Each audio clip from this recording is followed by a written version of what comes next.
The Todd Shapiro Show. Canada Laughs. SiriusXM 168. Okay, let's get to our next guest here. I'm nervous now. Yeah, I'm not. I'm excited. Dave DeCientis, founder, owner, Lake Wilcox Brewing, lakewilcoxbrewing.com.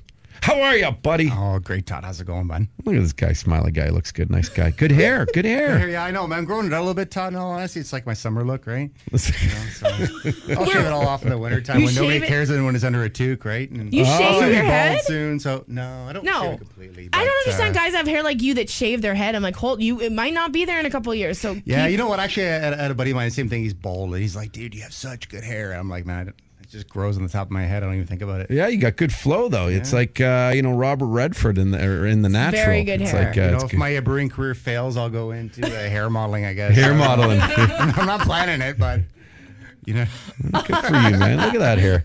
How are things at the brewery up there in Vaughan? Buddy, it's awesome. We got some exciting news. We do. We've been working, as you know, obviously, and now the world is on the Oomph craft lager, which launched last year at the TIFF Festival. It was a collaboration that you pushed me to do, and I'm so glad you did. So we're going to start launching into the LCBO with this product. Hopefully, come September. We sort of just in the approval phase, which we got, and we're super stoked. So it's sort of a phase-in period. We're going to remove our old Mad Quacker SKU and push in Oomph.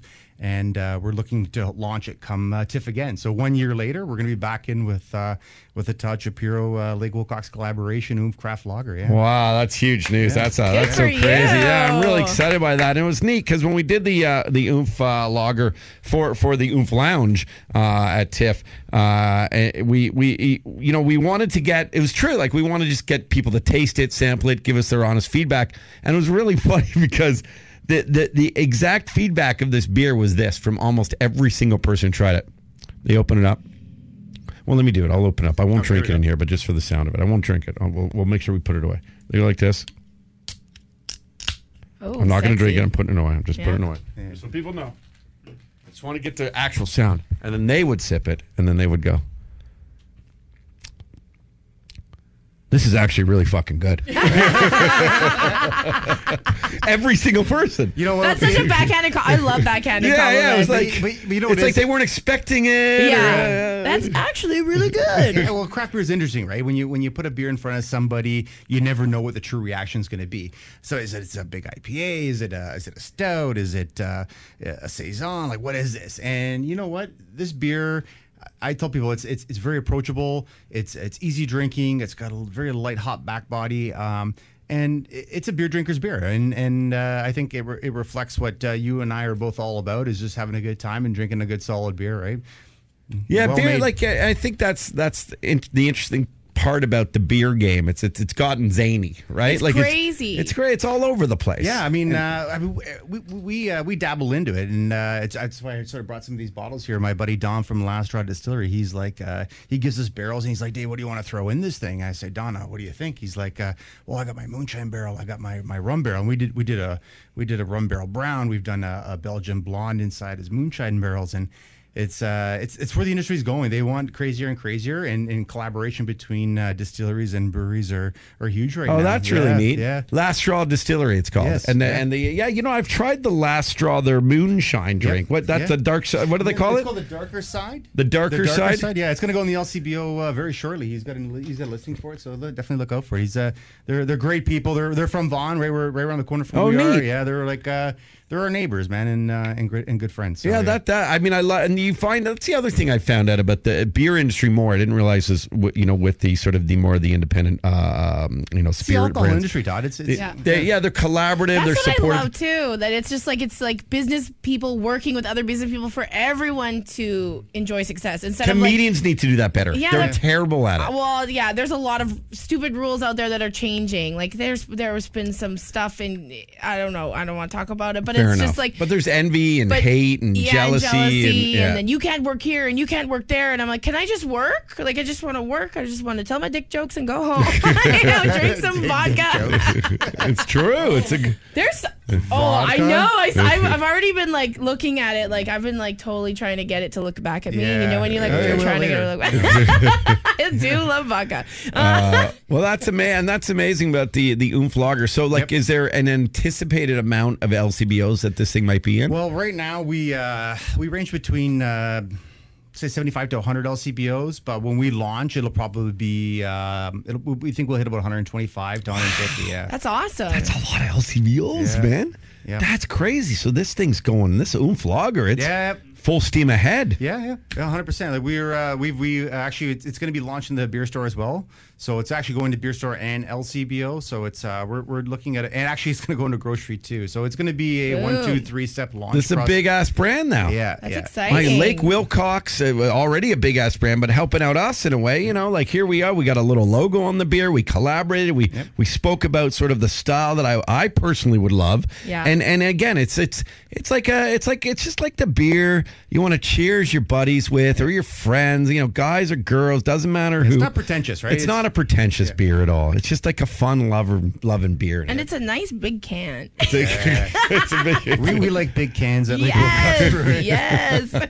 we like small cans. Look, can I see? love Can I it. see the? Can I see the cans? I opened one, but I put it away It's from me. amazing. This is wow. So like Black and gold, Toddy, you like that? Yeah, well, the black and gold. It's our theme. You know, your wife. I know your wife really designed Yeah, this. Sharon, yeah, she's awesome. And Sharon's amazing. And what was cool about this, which is what I've found in most things in my life, that like kind of the first take is usually like sort of the best take. And this was kind of like this can came together almost on one take because we were rushing it. Yep. And everyone's just like, should we change it? Because that's what you're used to doing in this sort of game of branding Changing and it 100 imaging. times, yeah. Yeah, and I think everyone's just like, you know what? I don't see anything wrong with it. So are you getting good feedback on the can itself? Yeah, actually, you know what? I find, you know, craft beer cans can be anything from totally absurd to very simplistic, right? So here's an example. There's companies out there that like Lost Craft, very simple can. Flying Monkey, very exotic can. I think this sits into sort of more simplistic, but it's I call it a little bit like a fishing lure, man. It's got the golden on it. It's a little bit black, and it just looks cool in your hand, right? It looks cool. Kathleen, would you agree? Kathleen McGee, This if you looks just very cool. I'm actually somebody that reads beer cans, and I love reading beer cans, and I really like this sentence. This limited edition unfiltered blonde lager is a refreshing burst of instant enjoyment your taste buds are waiting for. That's very nice. Yeah, I that's like right. it. I mean, that's brewed in collaboration. I like the last line. It says Yes. here. You like that? I like it. Oomph Lager doesn't seek the spotlight. It just happens to be a natural star. I mean, that's what I say about myself, so I really relate You're to meant this to be. beer. It's meant to be. This is really cool. I'll do your commercials. Wow, the Oomph lager.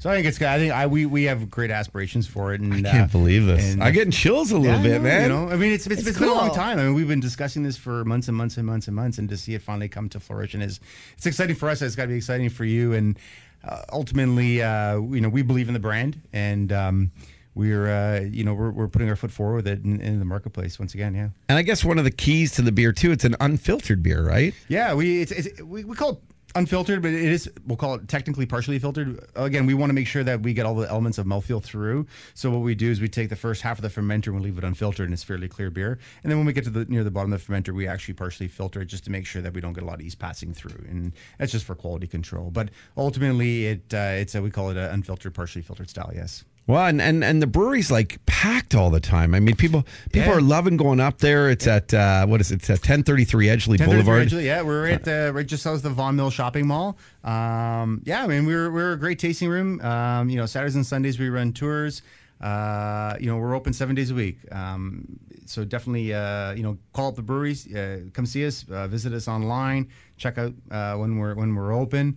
And come hang out, man. We love guests. Yeah, you're doing the stuff that everyone's talked about doing, right? Well, I think that it's now the best time ever to be an entrepreneur because there's so many people opening businesses because, people are stopping working at these jobs that they hate and have your passion. They're figuring out their passion and they're going for it, which is great. Yeah, our staff is amazing. We've had a little bit of minor changeover in staff lately, and the new people we brought in they're just amazing people. They're a lot of them are new immigrants to Canada, and they had very professional jobs, or they were dentists, they were professional bankers, and when they came to the country, some of those skills didn't transfer over, and their passion was always beer. So that's awesome. They're brewing. I mean, these guys are professional guys that unfortunately when they come to the country, they land in just into their passion. That's job. a really nice story. So what's their next passion? Yeah. So you know what, we again, I praise my staff. No, I'm not an island man. I need a group of people behind me, right down from our production manager to our brewing team, to our sales staff, to our tap room. It takes a lot of people to push the ship along, man. No doubt. Are you guys hiring at all still, or is there any room for that? We're definitely always looking for great taproom staff and servers to serve our guests, 100%. Obviously there's always room for upper management and GMs and stuff like that. We'd love to talk to people in the industry that have to like to get into the industry. Yeah, for sure. Cool. Well, I mean, it sounds like there's also opportunity at Lake Wilcox, which is really exciting because who doesn't want to work with big vats right beside you? Yeah. So again, you're right, Todd. We're a growing business, right? And we're a large production brewery. I mean, a lot of breweries open up and they're boutique-y. I mean, we're not that, right? As far as that. We have a large production facility. Yeah, you're a big ass facility. This isn't just a small. You guys put. We're just under 10,000 square feet, right? So we got great capacity there, and we like when I built the brewery, it was like I didn't build it to keep it small. I built it to grow, right? So we're always looking for new opportunities, whether it's working with other breweries, whether it's working with new people. I'd love a Tits McGee beer. I'm not kidding. I would love a Tits McGee beer. I would. My last name is McGee, so it's a family name. McGee, eh? Okay. A fruity beer. A fruity beer. A fruity McGee? A fruity McGee, yeah. A fruity McGee could work. Fruity McGee. Yeah, I like it. I like fruit beers. Is that bad?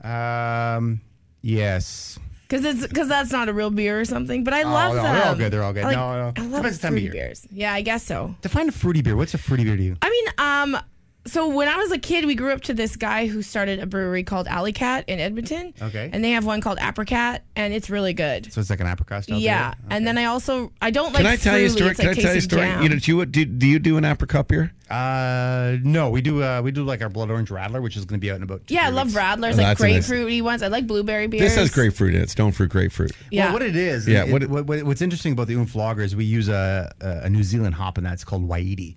And we call it as a stone fruit citrus hop. So it gives you that illusion of stone fruit and citrus in the back. It's all from the hop material, Todd. It's all from the hop material. Yeah, I like a crisp, refreshing beer. I'm not a hop know We're person. these beers real soon. I want to drink one of these right now so bad, but it's illegal apparently.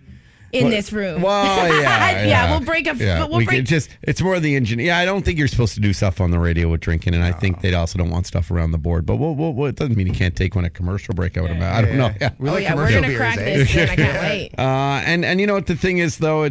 Listen, like I sort of have chills here, right? The Lake Wilcox team has been so good to me. LakeWilcoxBrewing.com, of course, and there's such wonder. We work really with so many wonderful people here on the program, and now a year later, we got the Oomph Lager, which is going to be at over 100 LCBOs in a plethora of beer stores soon, and grocery stores, and of course at their tap house at 1033 Edgeley Boulevard. You can just go to LakeWilcoxBrewing.com to find out all the information, and look for the black and gold. It's sexy, very sexy can. Yeah, and it's available right now in our retail. Yep. Yeah. The only thing we might have to take off this limited edition now. I don't know how that works. The next can run, we can remove that. Let's get through one can run. Let's get through the one. Let's not put the beer before the horse, okay?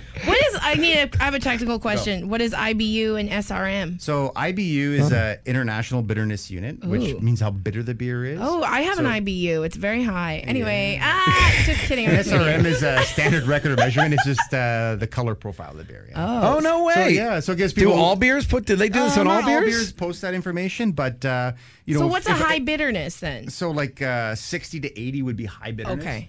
So we're at 16, which and would that be like an IPA? Like, would be high bitterness? 60, 80 would be an IPA. That's right? what yes. So, see, I know my beer. Look at this way. I tell people Molson Canadian's like 11, 12. Okay. Because this is 16. So Yeah. Oh, that's a good gauge for people. So it's a good beer. Yeah. That's what This I is tell good people. to know because I'm not a bitter beer fan. Yeah. So I- Coors Light would be Yeah. like a 9, right? Oh, really? Okay. You know, Is that a beer, actually? well, technically it is. I remember but, drinking that when I was 7. They've never. No one's ever given that ranking a 9 ever. Okay. Yeah. it's the wet the whistle type of beer, right? It's Yeah. But anyway. No, we'll be nice to the big boys too. Yeah. You know what? You never want to piss off the big boys. Yeah, no. They're the trailblazers of the industry, right? It's true. IBU 16, and then SRM. So that's standard record of measurement, which is just it's a standardized scale where let's call it a 2-3 would be a very, very, very, very, very light beer. So Coors Light's probably like a 3. Okay. Let's say your darker style like Guinness would be like a 35. Oh, no way. So if you look from Coors Light to Guinness. But would that go to 100? No. Where does that so ends 40 around? would be like the absolute maximum. 40's okay. Yeah. So And zero is almost unattainable, right? So that's why I say 2-3, and then to about anywhere between 35. that's and a 40. really cool thing. So Yeah. like beer people know So that. Yeah, this so- is fun. I'm learning Again, about beer. We're a craft beer, right? So we want to tell our customer that's into craft beer and say, hey, listen, we're a craft lager. We're a 16 IBU beer at 4 SRM. And they know exactly what it is. And so that's why there's no surprises, right? Well, before today, I would have been just like, oh, yes, that's so exactly. cool. I know what that means. But Yeah. now I actually know what it means. Yeah, you can explain this stuff. exciting. That's great. And then the 5% alcohol in it, is that pretty standard for beers? You know what? We like to run a 5% beer, Todd. It's what people are used to. You know, like I said, all your typical domestic beers are a 5% beer, right? So some guys like higher alcohol.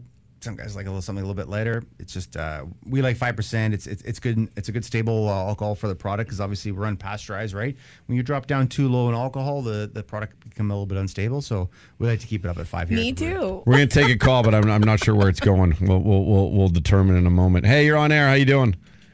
Yeah, what would a Zima be? Oh, What would Zima be?